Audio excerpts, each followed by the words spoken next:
ആഗോള അയ്യപ്പ സംഗമം നടത്തിപ്പുകാരായ ഊരാളുങ്കലിന് 55 ലക്ഷം കൂടി കൈമാറി ദേവസ്വം ബോർഡ്.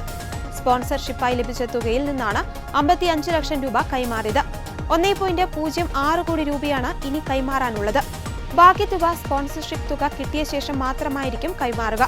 സംഗമത്തിന്റെ ചെലവിനത്തിൽ ഇതുവരെ നൽകിയത് 3.69 കോടി രൂപയാണ്. അതേസമയം തുക പോരെന്ന നിലപാടിലാണ് ഊരാളുങ്കൽ സൊസൈറ്റി. ചെലവായ 7 കോടിയും കിട്ടണമെന്നാണ് കമ്പനിയുടെ നിലപാട്. പമ്പയിൽ ആഗോള അയ്യപ്പ സംഗമം നടന്നിട്ട് 7 മാസം പിന്നിട്ടു. എന്നാൽ ഇതുമായി ബന്ധപ്പെട്ട വിവാദങ്ങൾ കെട്ടടങ്ങിയിട്ടില്ല. പരിപാടി സംഘടിപ്പിക്കുന്നതിനും പ്രതിനിധികൾക്കുള്ള താമസം, ഭക്ഷണം, ഗതാഗതം എന്നിവ ഏർപ്പെടുത്തുന്നതിനും മറ്റുമുള്ള ഇവന്റ് മാനേജ്മെന്റ് പ്രവർത്തനങ്ങൾക്കായി കൊല്ലം ചാവറ കേന്ദ്രമായി പ്രവർത്തിക്കുന്ന Indian institute of infrastructure and construction എന്ന സ്ഥാപനത്തെയായിരുന്നു ഏൽപ്പിച്ചിരുന്നത്.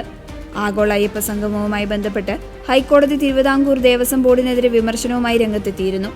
പമ്പയിൽ നടന്ന ആഗോള അയ്യപ്പ സംഗമത്തിനായി ചെലവഴിച്ച തുക സ്പോൺസർഷിപ്പിലൂടെ ലഭിച്ചതിനേക്കാൾ കൂടുതലാണെന്ന് ഓഡിറ്റിംഗിൽ വ്യക്തമായെന്നും ഇതുമായി ബന്ധപ്പെട്ട് തിരുവിതാംകൂർ ദേവസ്വം ബോർഡ് വിശദീകരണം നൽകണമെന്നുമായിരുന്നു ഹൈക്കോടതി പറഞ്ഞത്. ഓഡിറ്റ് സ്ഥാപനമായ വിജയൻ ആൻഡ് അസോസിയേറ്റ് ആയിരുന്നു അയ്യപ്പ സംഗമത്തിന്റെ വരവ് ചെലവുമായി ബന്ധപ്പെട്ട രേഖകൾ ഹാജരാക്കിയത്. ഇത് പരിശോധിച്ച ശേഷമാണ് കോടതി ബോർഡ് ഇക്കാര്യത്തിൽ ഉത്തരം പറയണമെന്ന് ആവശ്യപ്പെട്ടത്.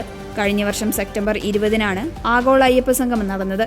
ശബരിമലയുടെ സമഗ്ര വികസനം ലക്ഷ്യമിട്ട് നടത്തിയ സംഗമം മുഖ്യമന്ത്രി പിണറായി വിജയനാണ് ഉദ്ഘാടനം ചെയ്തത്. ആഗോള അയ്യപ്പ സംഗമത്തെ UDF-ഉം BJP-യും ശക്തമായി എതിർത്തിരുന്നു. രാഷ്ട്രീയ നേട്ടം മാത്രമാണ് അയ്യപ്പ സംഗമത്തിലൂടെ സർക്കാർ ലക്ഷ്യമിടുന്നതെന്ന് UDF-ഉം BJP-യും ആരോപിച്ചിരുന്നു.